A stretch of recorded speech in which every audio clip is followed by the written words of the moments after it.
오늘 말씀의 제목이 잘못된 세습이 문제입니다. 이렇게 정했는데, 세습이라는 말은 우리가 많이 듣긴 하는데, 사전에 어떻게 풀어져 있냐면, 한 집안의 신분이나 재산이나 직업을 자손 대대로 물려주고 물려받는 것, 그걸 세습이라고 합니다. 한자로 습자가 우리가 습격한다 이렇게 말할 때 그 습자인데, 그러니까 엄습하다, 불의에 쳐들어가다 이런 뜻도 있지만 잇다, 계승하다, 물려받다 이런 뜻도 있는 이 글자입니다. 한자를 보니까 용자 밑에 오드자가 돼 있어서 우리가 이제 복잡하긴 하지만은 쓰는 게 그렇게 어렵진 않은 거죠. 용자에 오드자를 해놓고 그거를 엄습할 습이라 그렇게 읽습니다. 우리 고려시대, 조선시대 수백 년씩 그런 왕조시대가 이어진 것도 양반 상놈을 구분하는 신분제도가 대를 이어서 세습되었기 때문에 가능했다. 저는 그렇게 보는데, 근데 요즘 분위기는 세습이라는 것은 뭐가 됐든지 아주 나쁜 거라, 이런 분위기가 팽배합니다. 왜냐하면 세습 제도 때문에 모두에게 균등한 기회가 주어지는 것이 잘 안 되기 때문입니다. 근데 아이러니하게도 이 세습 제도의 그런 모습을 성경에서도 우리가 보게 됩니다. 사람이 만든 악한 제도가 아니라 하나님께서 만드신 제도였습니다.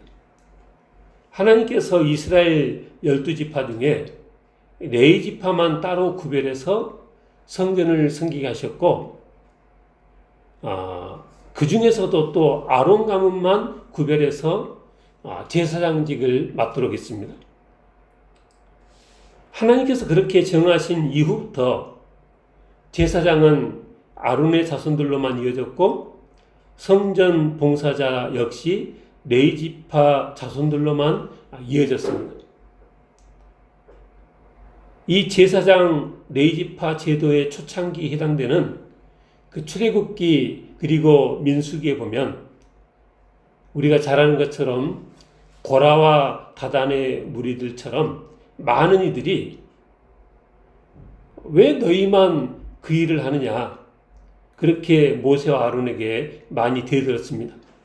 근데 그럴 때마다 하나님께서 확실하게 교통정리를 해주셔서 그 후로는 어느 누구도 레위 지파 제사장에 대해서 가타부타 하지를 못하게 됐고, 하나님께서 정하신 대로 그 부모의 그 아들로 오랜 세월 세습이 철저히 지켜져 내려오게 된 것입니다.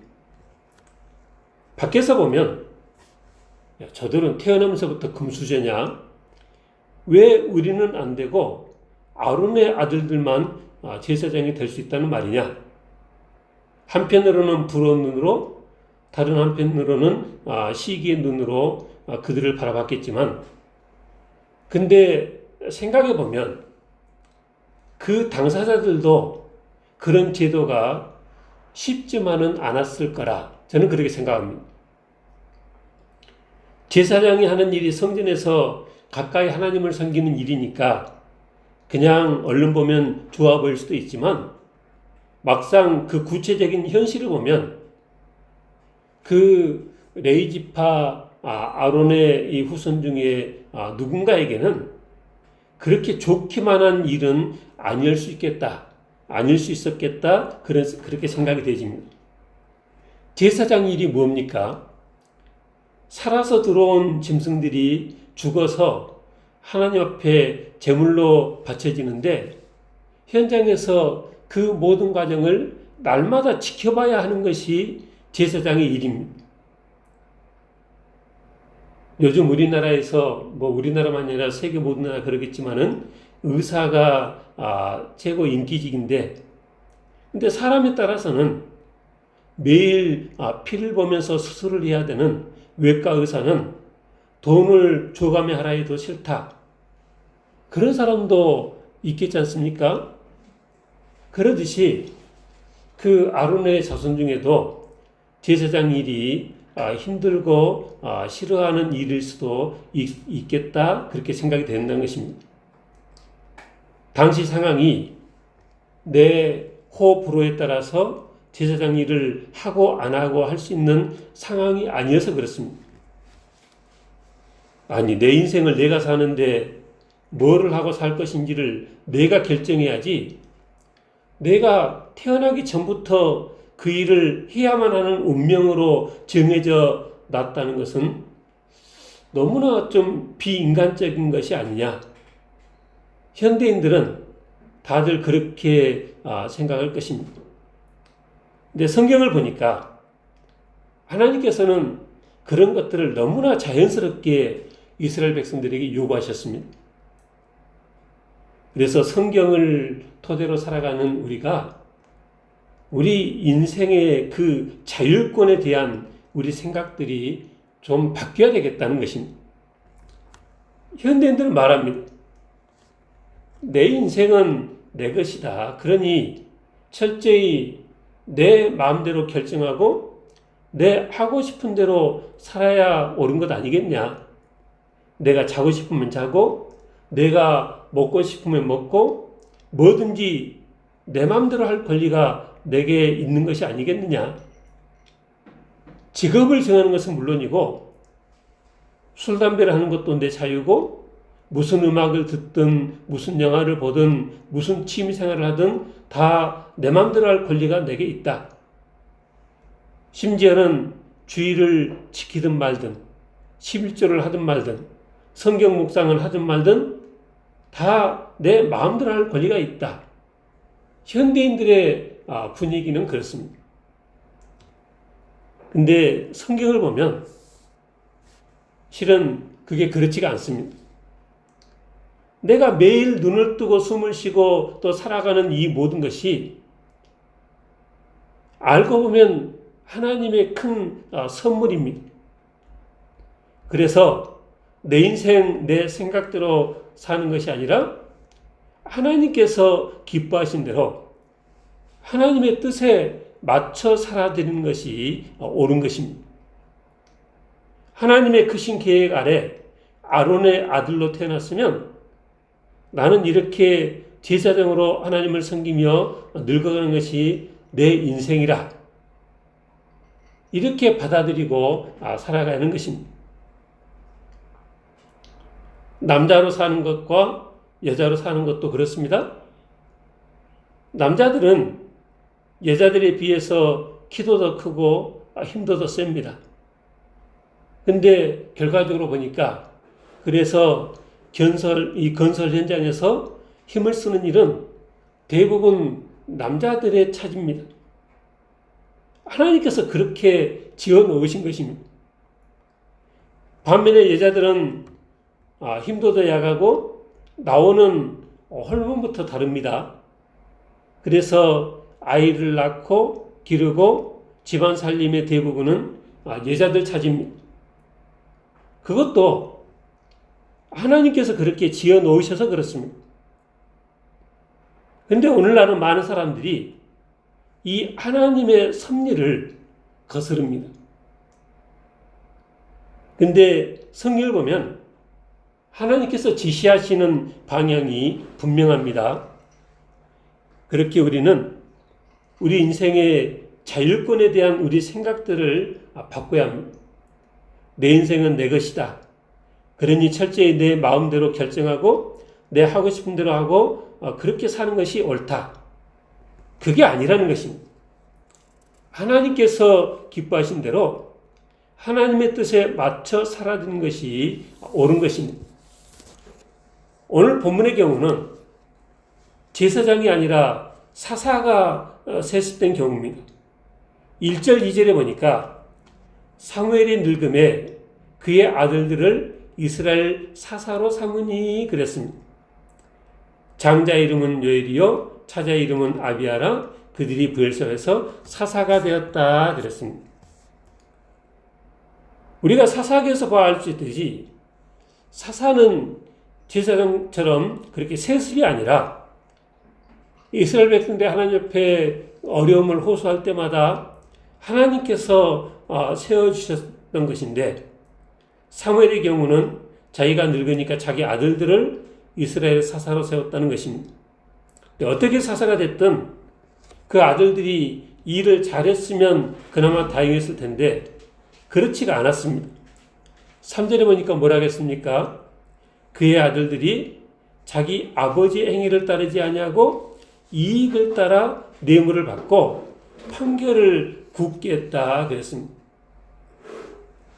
제가 묵상글에도 썼지만은 사무엘은 하나님으로부터 그렇고 백성들로부터 그렇고 인정받는 지도자였습니다. 그래서 그 백성들이 사무엘에게 나와서 말할 때도 그 아들들에 대해서 그렇게 말할 때 사무엘이 기준이 돼가지고 3절에 그 아들들이 자기 아버지 행위를 따르지 아니했다 그랬고요. 장로들도 9절에 당신은 늙고 당신의 아들들은 당신의 행위를 따르지 아니하니 그랬습니다.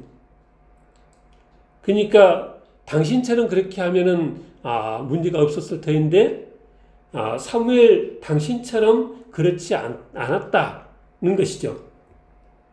나중에 11장에 보니까 사울을 왕으로 세우는데 그 후에 12장에서 사무엘과 백성들 간에 이런 대화가 오고 갑니다. 사무엘상 12장 3절 내가 여기 있나니 여호와과 그의 기름 부음 받은 자 앞에서 내게 대하여 증언하라. 내가 누구의 소를 빼앗았느냐? 누구의 나귀를 빼앗았느냐? 누구를 속였느냐? 누구를 압제했느냐? 내 눈을 흐리게 하는 뇌물을 누구 손에서 받았느냐? 그래야 했으면 내가 그것을 너에게 갚으리라.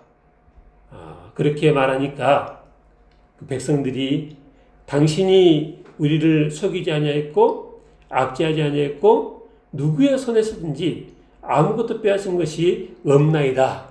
그랬다는 거죠. 사무엘이 어떻게 살았는가가 이렇게 잘 보여지는 그런 내용입니다. 근데 사무엘의 아들들은 행실이 좋지 못했습니다. 아버지 사무엘을 이어서 이스라엘 사사가 됐지만 아버지하고는 너무나 달리 이익을 따라서 뇌물을 받고 판결을 굳게 하는 그런 악행을 일삼았다는 것입니다. 그래서 온 이스라엘이 들고 일어났습니다.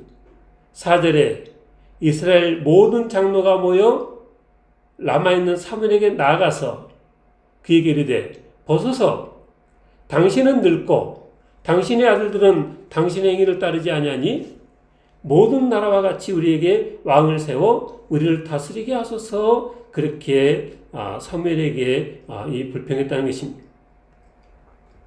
그러니까 사무엘이 마음이 좋지가 않았습니다.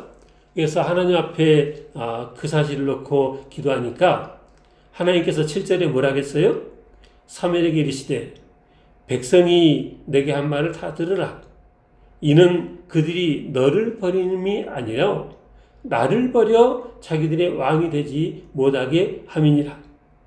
내가 그들을 애굽에서 인도하는 날부터 오늘까지 그들이 모든 행사로 나를 버리고 다른 신들을 섬같이 내게도 그리한도다. 네, 여기서 이 하나님의 말씀에서 우리가 한 가지 느껴지는 것은 뭐냐면 하나님께서 이스라엘 백성들의 왕이 되셔서 친히 다스리기를 원하셨다는 것입니다. 그렇기에 하나님께서는 세상 나라를 하면은 왕에 해당되는 민족의 지도자를 선지자라 또는 사사라 그렇게 부르게 하셨지 결코 왕이라 부르게 하지 않으셨습니다. 항상 왕의 자리는 하나님의 몫이었습니다.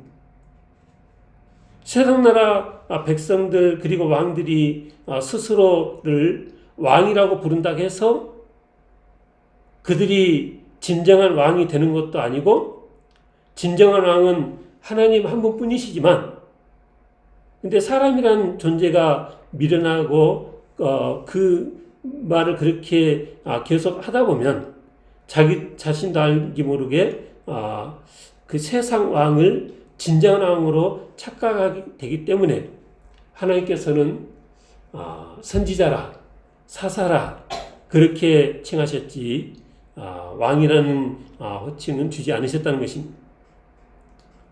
어떤 사람은 하나님께서는 초월자여서 이 세상을 창조하긴 하셨지만 세상에서 되어지는 일에 직접 관여하지 않으시고 사람 중에 구별해서 왕을 세우시고 하나님은 한 발짝 뒤로 물러나 계신다.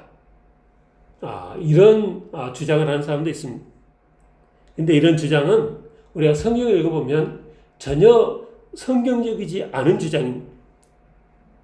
성경 어느 것을 봐도 금방 알 수 있는 것은 하나님께서 세상 일에 대단히 관심이 많으시고 관심만 많으신 것이 아니라 한 걸음 더 나가서 세상의 왕으로 당신의 피조물들을 먹이시고 입히시고 모든 일을 함께하기 원하신다는 것입니다.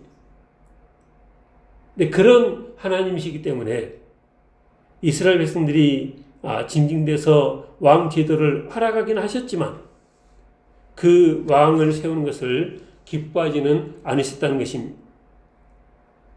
그래서 왕을 세우긴 세우는데 이스라엘 백성들에게 왕의 제도가 어떠할 것인가를 가르치라고 했습니다. 10절에 사무엘상 8장 10절 사무엘이 왕을 요구하는 백성에게 여호와의 모든 말씀을 말하여 이르되 하나님께서 이렇게 전하라 그랬다는 거죠. 11절 너희를 다스릴 왕의 제도는 이러하니라. 그가 너희 아들들을 데려다가 그의 병거와 말을 어거하게 하리니 그들이 그 병거 앞에서 달릴 것이며 그가 또 너희의 아들들을 천부장과 오십부장을 삼을 것이며 자기 밭을 살게 하고 자기 추수를 하게 할 것이며 자기 무기와 병거의 장비도 만들게 할 것이며 그가 또 너희의 딸들을 데려다가 향료 만드는 자와 요리하는 자와 떡 굽는 자로 삼을 것이며 그가 또 너희의 밭과 포도원과 감람원에서 제일 좋은 것을 가져다가 자기 신하들에게 줄 것이며 그가 또 너희의 곡식과 포도원 소산의 11조를 거두어 자기 관리와 신하에게 줄 것이며 그가 또 너희 노위와 가장 아름다운 소년과 나귀들을 끌어다가 자기 일을 시킬 것이며 그러니까 왕을 세우면 그가 너희 것을 다 뺏어갈 것이라는 것이죠. 17절 너희 양떼의 10분의 1을 거두어 가리니 너희가 그의 종이 될 것이라. 왕을 세우면 너희는 그때부터는 왕의 종이 되는 것이다. 18절에 그날에 너희는 너희가 택한 왕으로 말미암아 부르짖되 못 살겠다고 그제서야 너희가 내게 호소할 테지만 그날에 여호와께서 너희에게 응답하지 아니하시리라. 사무엘이 하나님 지시에 따라 전한 이 왕의 제도는 그러니까 어떻다는 말입니까? 이전과는 달리 왕을 세우면 너희 아들들은 이렇게 되고 너희 딸들은 이렇게 되고 너희 재산은 이렇게 될 텐데 그래도 왕을 세우기 바라느냐? 그게 너에게 결코 이룬 일이 아닐 텐데 그러니 손해가 될 잘못된 선택을 하지 말라. 이런 하나님의 뜻이 그 속에 담긴 것입니다. 근데 19절에 뭐라 했습니까? 백성이 사무엘의 말 듣기를 거절하여 이르되 아니로소이다. 우리도 우리 왕이 있어야 하리니 우리도 다른 아들같이 되어 우리 왕이 우리를 다스리며 우리 앞에 나가서 우리의 싸움을 싸워야 할 것입니다. 그랬습니다.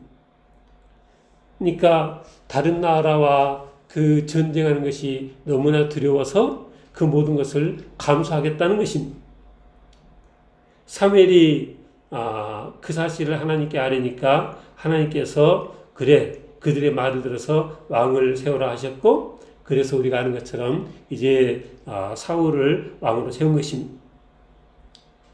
근데 하나님께서 너희가 왕을 세우면 어떻게 힘들 것인지에 대해서 여러모로 그렇게 경고하셨음에도 불구하고 장로들을 위시한 온 백성들이 부득불 왕을 세우겠다는 이유가 무엇입니까? 오늘 본문 3절에 그의 아들들이 자기 아버지 행위를 따르지 아니하고 이익을 따라 뇌물을 받고 판결을 굽게 했다는 것입니다. 그들이 사무엘처럼 그런 행위를 따르지 아니하고 그렇게 폐악질을 하니까 이스라엘 백성들이 참지 못하고 왕을 세워달라는 요구를 하게 됐다는 것입니다. 사무엘하면 그 어머니 한나가 기도로 낳은 아들입니다. 나실인으로 어려서부터 하나님께 바쳐진 아들입니다.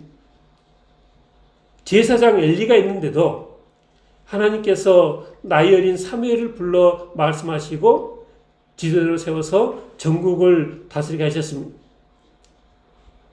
근데 그런 사무엘도 자기 자식 농사는 마음대로 되지 않았다는 것입니다.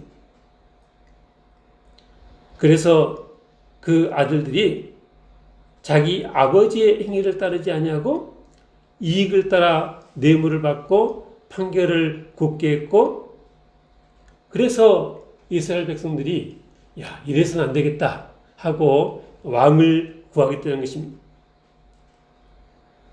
뇌물을 받고 판결을 굽겠다는 말은 그 사사가 그냥 통치자만이 아니라 재판관도 됐다는 거죠.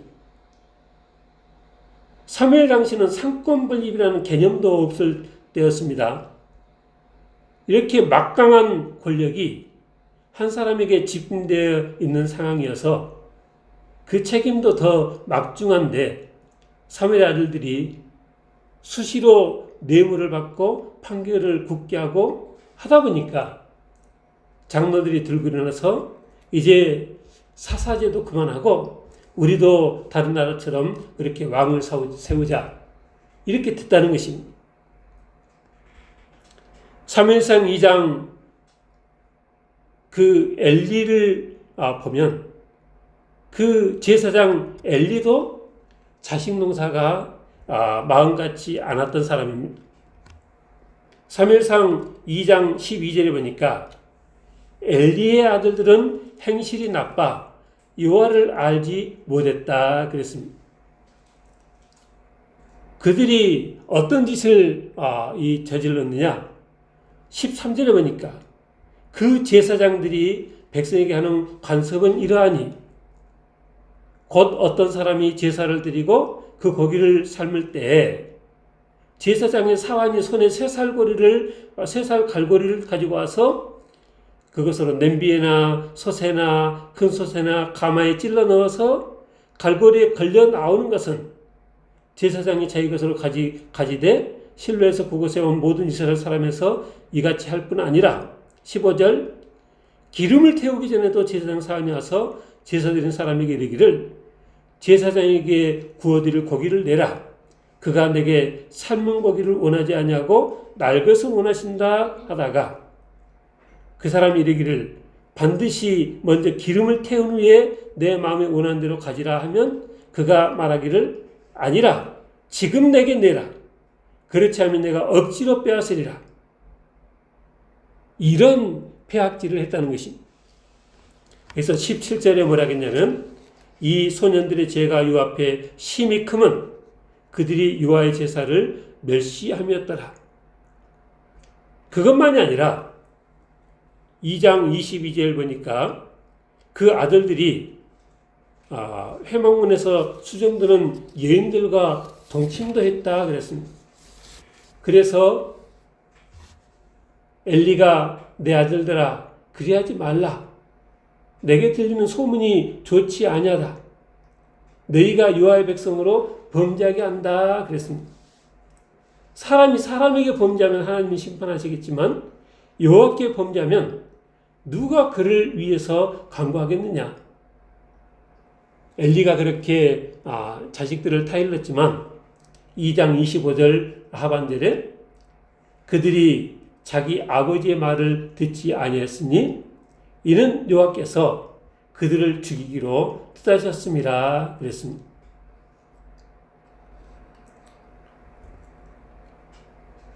사무엘상 2장 27절에 하나님의 사람이 엘리에게 와서 이렇게 말합니다. 너희 조상의 집이 애굽의 바로의 집에 속했을 때 그들에게 나타나서 그들을 택해서 내가 제사장으로 삼았고 내 제단에 분향하게 하고 에봇을 입게 했는데 그리고 모든 화제를 내 분깃으로 그렇게 줬는데 29절 너희는 어찌하여 내가 내 처소에서 명령한 내 제물과 예물을 밟으며 네 아들들을 나보다 더 중히 여겨 내 백성 이스라엘이 드리는 가장 좋은 것으로 너희들을 살지게 하느냐. 그러므로 이스라엘은 나 여호와가 말하노라 내가 전에 네 집과 네 조상의 집이 내 앞에서 영원히 행하리라 했으나 이제 나 여호와가 말하노니 결단코 그렇지 아니하리라. 나를 존중히 여기는 자를 내가 존중히 여기고 나를 멸시하는 자를 내가 경멸하리라. 그 제사장직이 그렇게 이 더럽혀지는 것에 하나님께서 진노하셨다는 것입니다. 보라, 그래서 엘리의 집안을 하나님께서 어떻게 하실 것이냐? 네 팔과 네 조상의 집 팔을 끊어서 네 집에 노인이 하나도 없게 하는 날이 이를지라. 이스라엘에게 모든 복을 내리는 중에 너는 내 처소에 환난을 볼 것이요 내 집에 영원토록 노인이 없을 것이며 내 자손에서 내가 끊어버리지 아니할 내 사람이 내 눈을 세단하게 하고 내 마음을 슬프게 할 것이요 내 집에서 출산되는 모든 자가 젊어서 죽으리라. 그리고 34절 내 두 아들 홈니와 비나스가 한날에 죽으리니 그 둘이 당할 그 일이 내게 표징이 될 것이라. 그리고 이 하나님의 이 제사장 일을 위해서 내가 충실한 제사장을 일으킬 것이라 그랬습니다.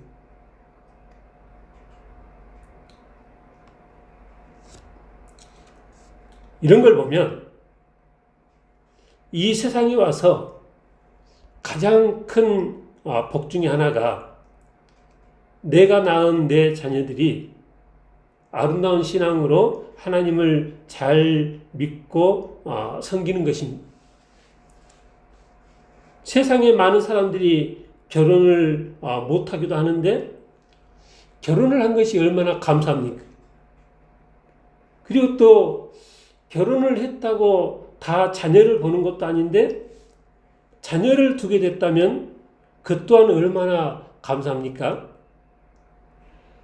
근데 그 자녀들이 감사하게도 다른 데로 빗나가지 않고 아름다운 모습으로 신앙생활을 잘한다면 그게 얼마나 큰 복이겠냐라는 것입니다.